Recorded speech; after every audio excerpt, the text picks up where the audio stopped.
লেখিকা সঞ্চিতা চক্রবর্তীর নিষিদ্ধ। মিলি ওঠ, বাস চলে আসবে। শুনছো, ছেলেটাকে টেনে তোলো। কালকেও যখন বাস স্ট্যান্ডে তুলতে গেছি কথা শুনিয়েছে। অনির্বাণ ভেবেছিল কাগজের হেডলাইনগুলোতে অন্তত চোখ বুলিয়ে চাটা খাবে। নম্রতার চিৎকারের ঠেলায় সেগুড়ে বালি বুঝে চেয়ার থেকে উঠে ছেলে মেয়েকে তুলতে ব্যস্ত হয়ে যায়। ক্লাস 6-এ পড়া মেয়ে যদিও বা ব্রাশ মুখে নিয়ে বেসিনের সামনে চোখ বুজে দাঁড়ায়। ছেলে কিছুতেই বিছানা ছাড়তে চায় না। আমি পারছি না, তুমি দেখো। রান্নাঘর থেকে নম্রতা গজগজ করতে থাকে। আমি যদি সব দেখি এ পাশটা কি করে সামলানো হবে। প্রেসার কুকারে ছেলেমেয়ের জন্য আলু আর ডিম সেদ্ধ বসিয়ে ছুটে ঘরে ঢোকে নম্রতা। ছেলেকে একরকম টেনে হিঁচড়ে তুলে চোখ বোঝা অবস্থাতেই ব্রাশ করিয়ে বাথরুমে নিয়ে গিয়ে যখন মাথায় দুমগ জল ঢালে তখন তার ঘুম ছোটে। নম্রতার হাত তখন যেন দশভুজার মতো চলে। একদিকে মিলি বুবকার টিফিনে নুডলস আর স্যান্ডউইচ প্যাকিং হচ্ছে, অন্যদিকে অনেকের জন্য দুপুরের লাঞ্চে টিফিন বক্সে আলুর পরোটা ভরা হচ্ছে। মশলার ঝাঁজ আর প্রেসার কুকারের সিটির শব্দে পুরো বাড়ি জেগে উঠেছে। মোটামুটি 20 থেকে 25 মিনিটের মধ্যে দুই ভাই বোন রেডি হয়ে ডাইনিং টেবিলে চলে আসে। ততক্ষণে অনির্বাণেরও স্নান সারা হয়ে গেছে। সে তখন বাথরুম আর ড্রেসিং টেবিলের মধ্যে শাটল ককের মতো যাতায়াত করছে। ইস্ত্রি করা শার্টের বোতাম লাগাতে লাগাতে খুঁজে না পাওয়া মোজার আর এক পাটি খুঁজতে গিয়ে উদ্ভ্রান্ত হয়ে যাওয়া তার প্রায় প্রতিদিনের অভ্যেস। রান্নাঘর থেকে গলা তুলে চিৎকার করে নম্রতা, আজও কি মোজা খুঁজে পাচ্ছ না? ওপাশ থেকে উত্তর না আসায় সে বুঝে যায় এই কাজটি আজও তাকে সারতে হবে। স্কুলে যাওয়ার আগে দুই ভাই বোনের মুখে অন্তত কয়েক গাল ভাত তুলে দিতে না পারলে নম্রতা শান্তি পায় না। ওদিকে অনির্বাণও সকালে ভাত খেয়েই বেরোয়। এই তিনজনের টিফিন আর সকালের ভাত দেওয়ার চক্করে রোজ সকালে নম্রতার এভাবে যুদ্ধ করে দিন শুরু হয়। 8টায় অনির্বাণ বেরোয় আর কোনো মতে নাইটিটা ছেড়ে একটা চুড়িদার গলিয়ে দুই ছেলেমেয়ের হাত ধরে নম্রতাও বেরোয় তাদের বাসে তুলে দিতে। এমন পরিস্থিতি তখন হয় যে মাথার চুলে চিরুনি দেওয়ারও সময় থাকে না।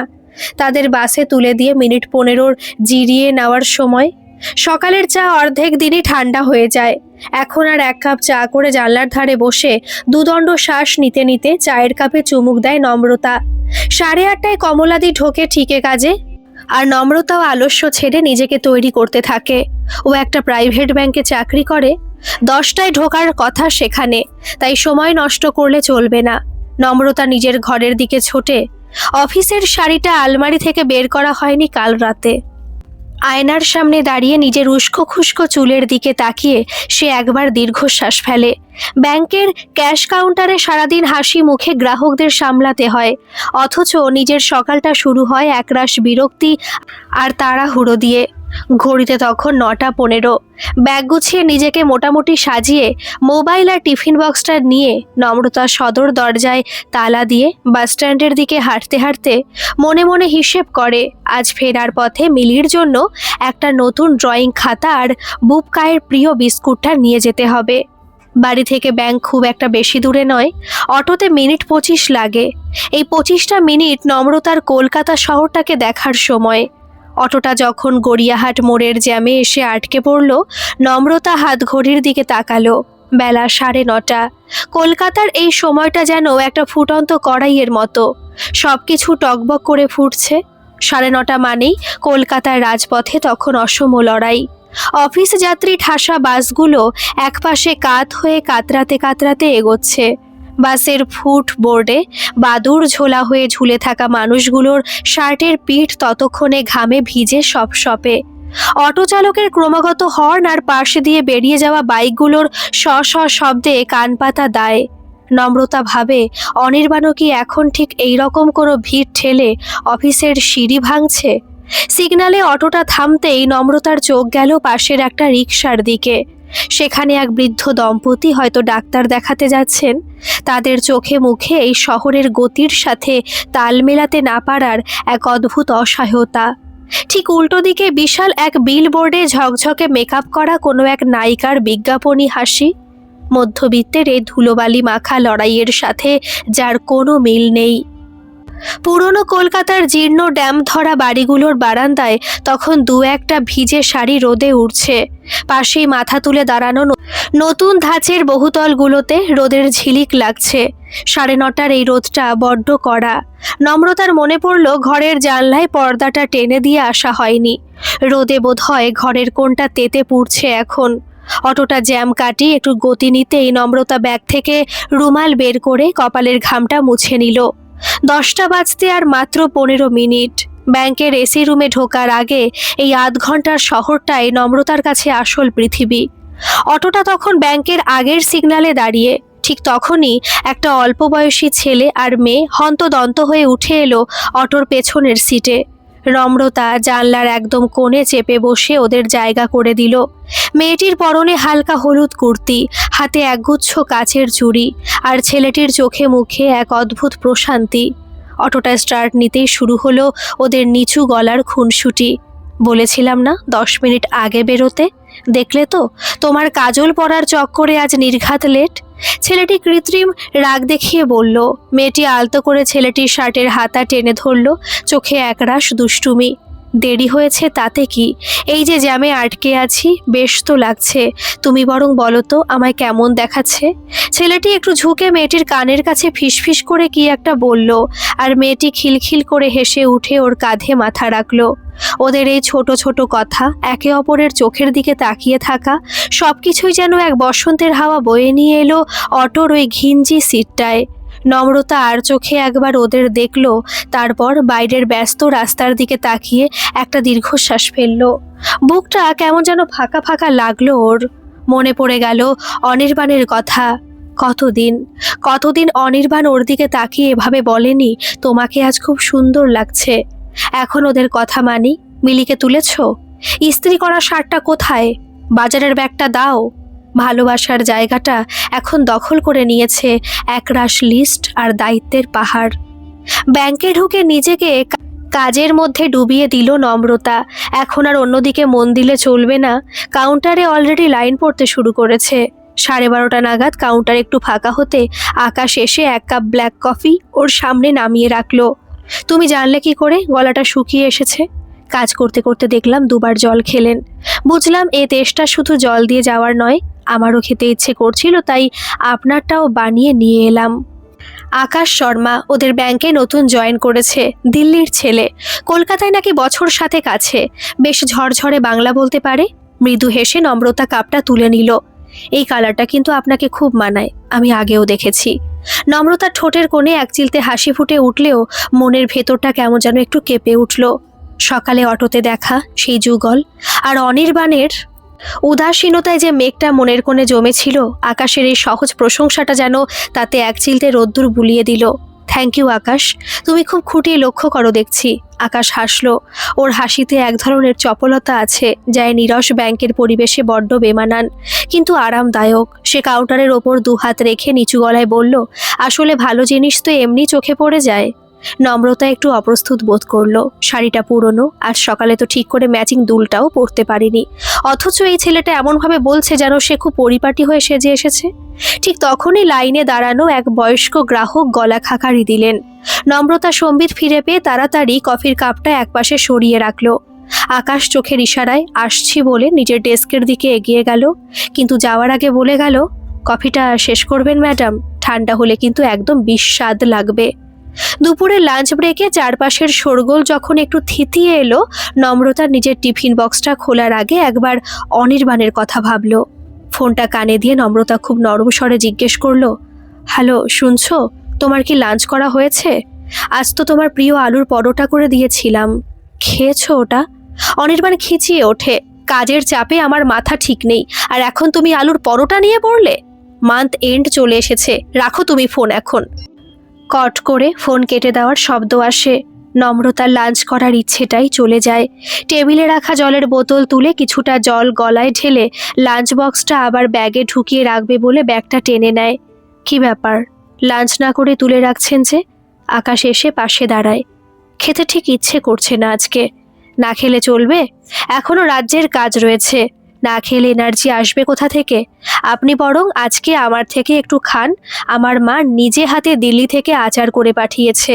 আমি পরোটা আর আচার নিয়ে এসেছি, খেয়ে দেখুন।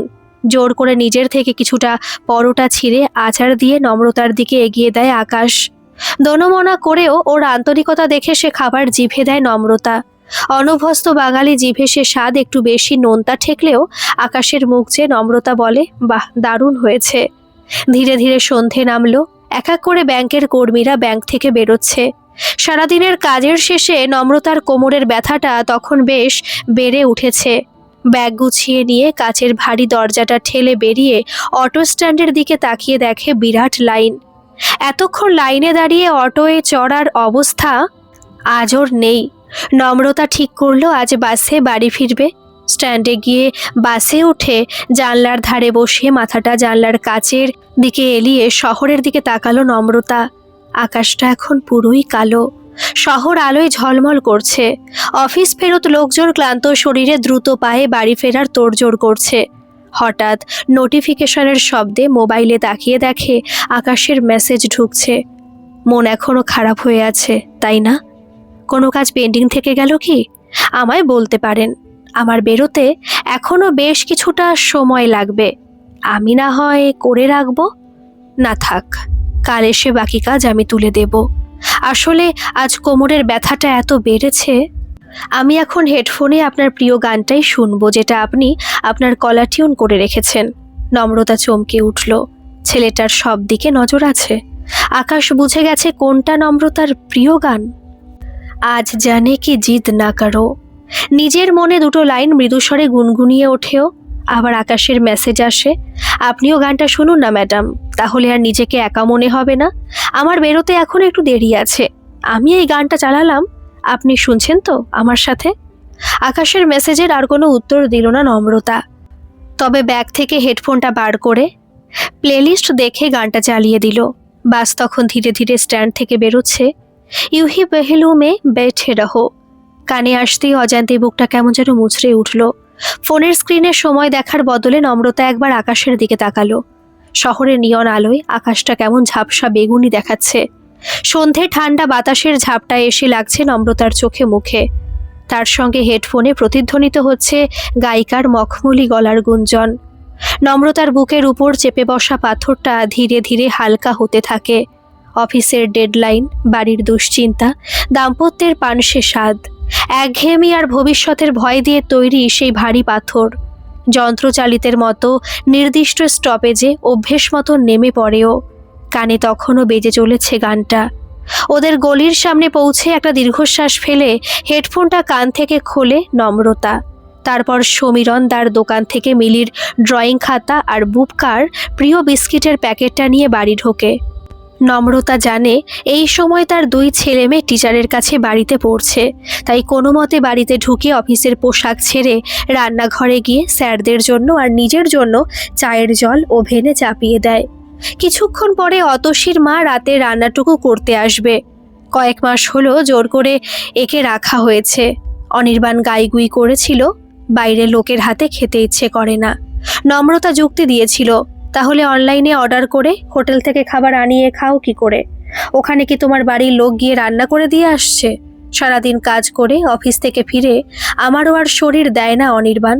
ছেলেমেয়ের সঙ্গে দেখা করে স্যারদের চা স্ন্যাক্স দিয়ে অতসীর মাকে রান্না বুঝিয়ে চায়ের কাপ নিয়ে ঘরে এসে বসে নম্রতা।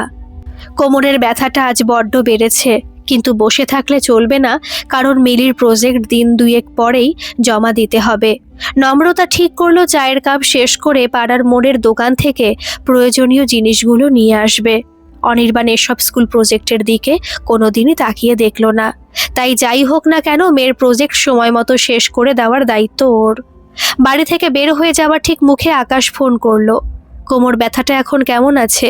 কমলো কি একটু? না গো, সেই একই রকম রয়েছে। তাহলে আপনি রেস্ট নিন। আর রেস্ট? এখন আমি যাচ্ছি কালো আর্ট পেপার আনতে, মেয়ের প্রজেক্ট করতে হবে। প্ল্যানেট সিস্টেম, কালোর মধ্যে সেগুলো ফুটিয়ে তুলতে পারলে ভালো দেখাবে। কি করে শোবো বলো? কিন্তু এই পেন নিয়ে এতক্ষণ আপনি এই সমস্ত কাজ করবেন কি করে? তারপর খানিকক্ষণ ভেবে বলে, আপনি এক কাজ করুন, মিলির কি প্রজেক্ট এসেছে সে নোটটা আপনি আমাকে পাঠিয়ে দিন। আমি মিলির প্রজেক্ট রেডি করে কাল অফিসে আপনাকে দিয়ে দেব। সে কি, তুমি করবে? না না, এটা হয় না। তুমি কেন করবে? আরে ম্যাডাম, শুধু পরপর ভাবলেই চলবে? অত চিন্তা করবেন না। এমনিতেও আমি অফিস থেকে ফিরে এই সময়টা মোবাইল স্ক্রলিং করেই কাটাই। আর্ট অ্যান্ড ক্রাফটের কাজ করতে আমার চিরকালই ভালো লাগে। ও আমি করে রেখে দেব, চিন্তা করতে হবে না। আপনি কাল অফিসে তৈরি প্রজেক্ট পেয়ে যাবেন।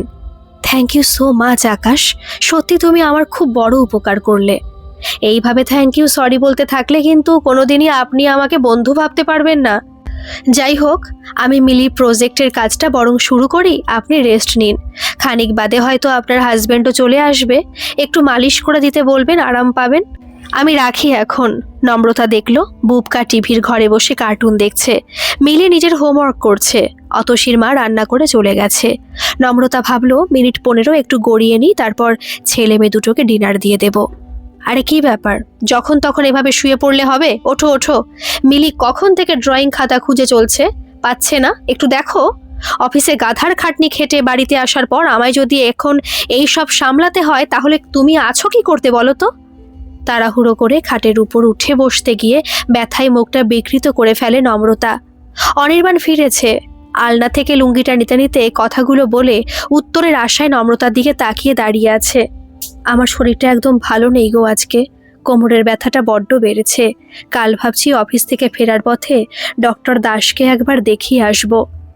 অনির্বাণ আর দাঁড়ালো না, বাথরুমে ঢুকতে ঢুকতে বলে গেল, অত শরীর নিয়ে আদিখ্যাতা করলে চলবে না বুঝলে। চাকরি বাকরি করে সংসার সামলাতে গেলে অনেক বেশি স্ট্রং হতে হয়।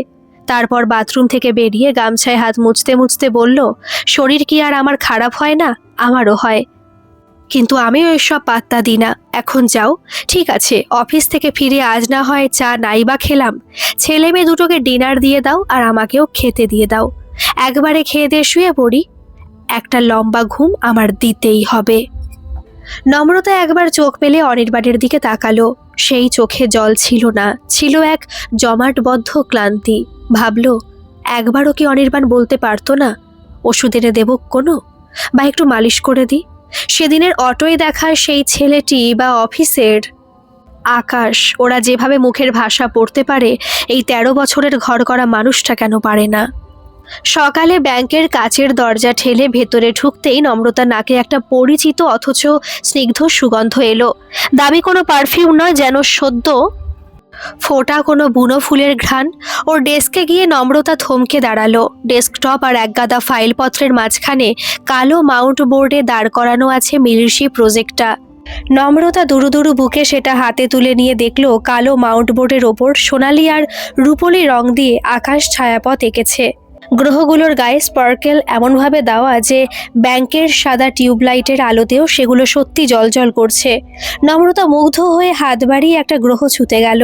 পছন্দ হয়েছে প্রজেক্টটা? থ্যাংক ইউ সো মাচ আকাশ, আমি নিজে করলে এত সুন্দর হতো না। কখন শেষ করেছো? 2:45 নাগাদ শেষ করেছি। ইস, তার মানে কালকে রাতে ঘুমটা পুরো বরবাদ করে দিলে আমার জন্য।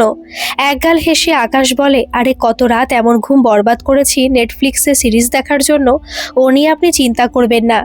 পেইন কেমন আছে? আপাতত একটা ওষুধ খেয়েছি, তার জন্য এখন তেমন টের পাচ্ছি না।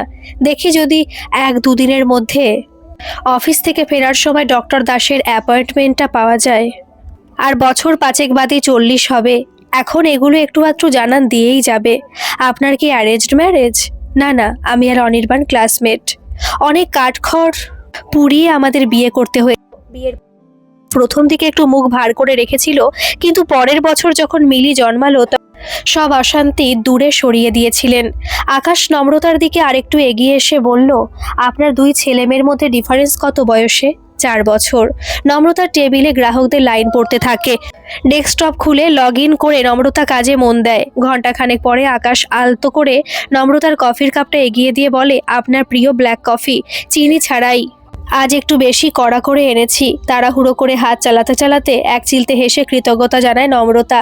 কফির কাপে চুমুক দিয়ে বলে, কত পেন্ডিং জমে যাচ্ছে, দেখি আজ যদি তাড়াতাড়ি শেষ করতে পারি। আপনার মেশিনটা কি একটু স্লো হয়ে গেছে?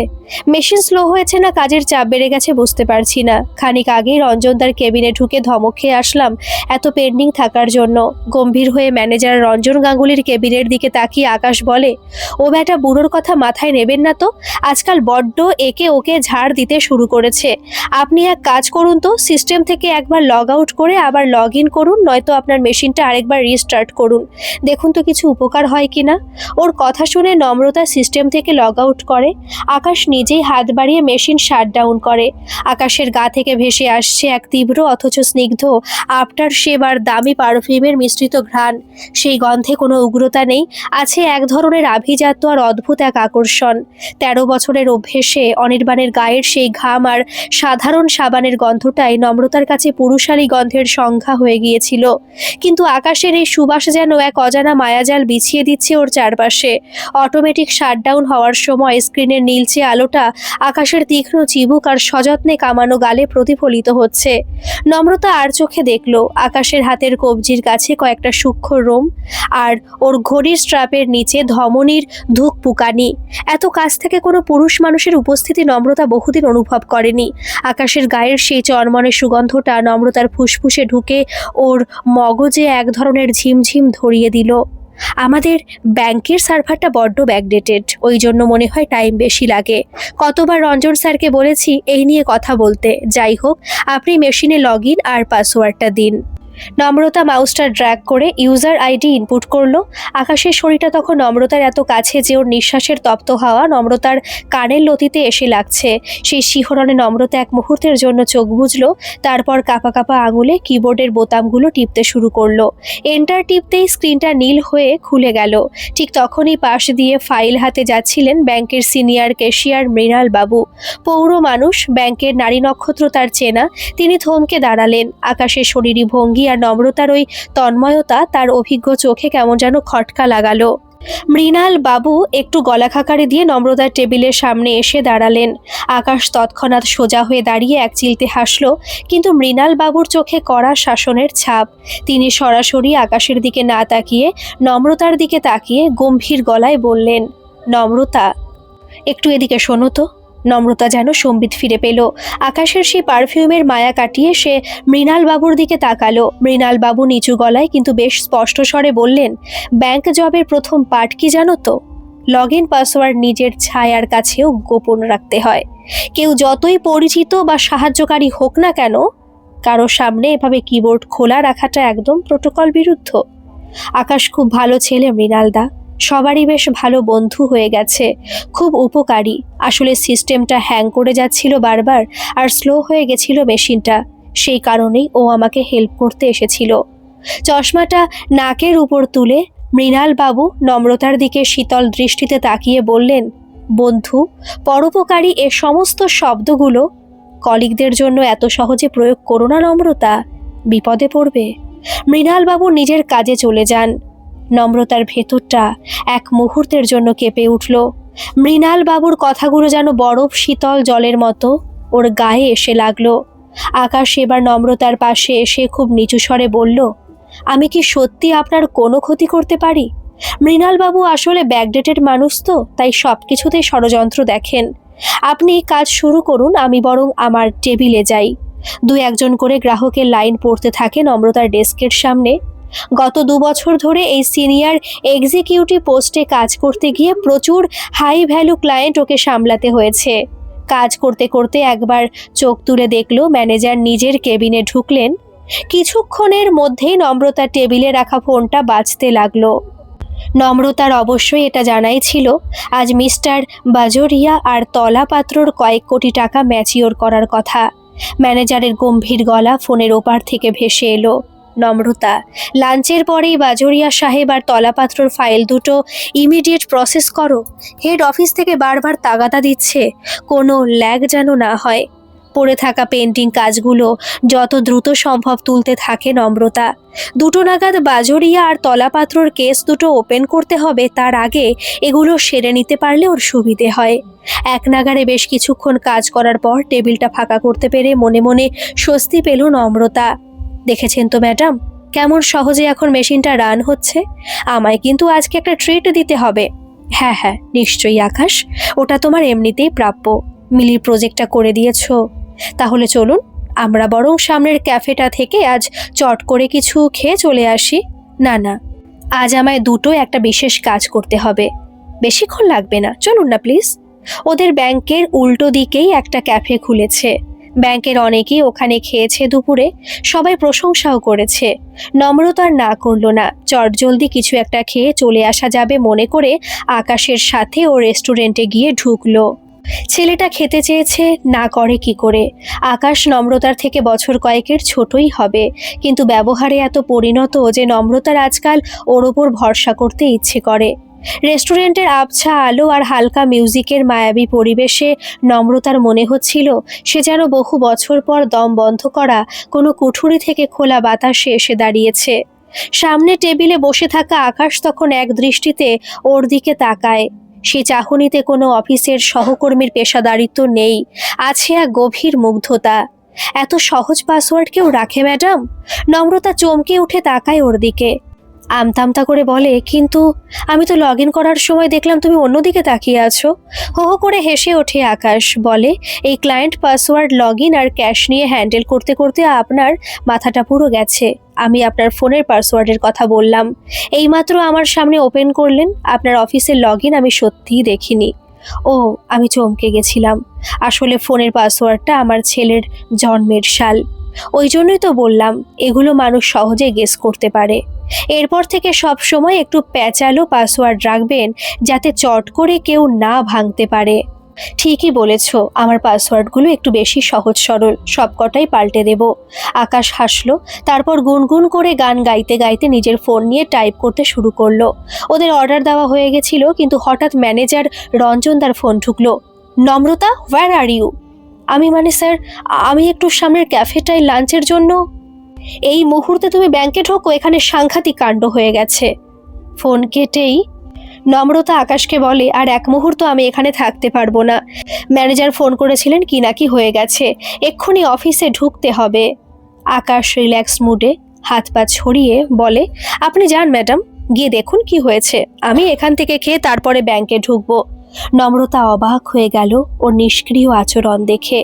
ফোনটা রেখে নম্রতা একটা গভীর শ্বাস নিল। এই হাই ভ্যালু ক্লায়েন্টদের সামলানোর মানেই স্নায়ুর যুদ্ধ।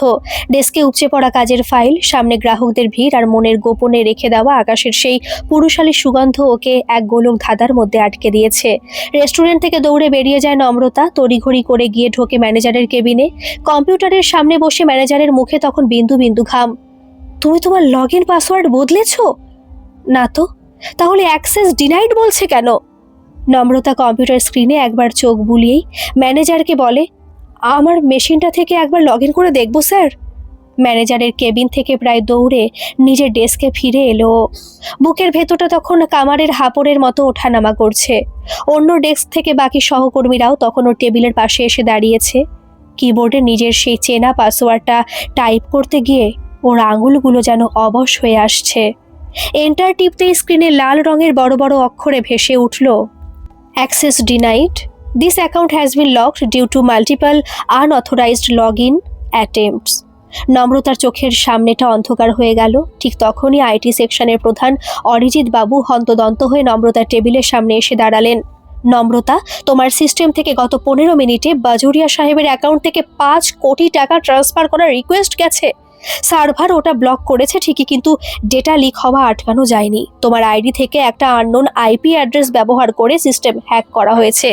আর সব থেকে ভয়ের কথা হলো, হ্যাকার তোমার পার্সোনাল ফোল্ডারে রাখা তলাপাত্র সাহেবের ডিজিটাল সিগনেচারটাও কপি করে নিয়েছে।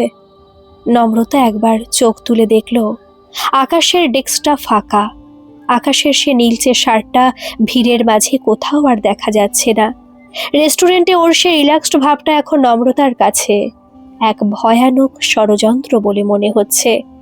ও কি তবে জেনে শুনেই নম্রতাকে বাইরে নিয়ে গিয়েছিল যাতে অন্য কেউ অনায়াসে ওর সিস্টেমটা ব্যবহার করতে পারে? নাকি ওই যে আকাশ মেশিনটা শাটডাউন করার নাম করে ঝুঁকে পড়েছিল, তখনই কোনো স্পাইওয়্যার ঢুকিয়ে দিয়ে গিয়েছিল? হাজারটা প্রশ্ন তখন মাথার মধ্যে কিলবিল করছে।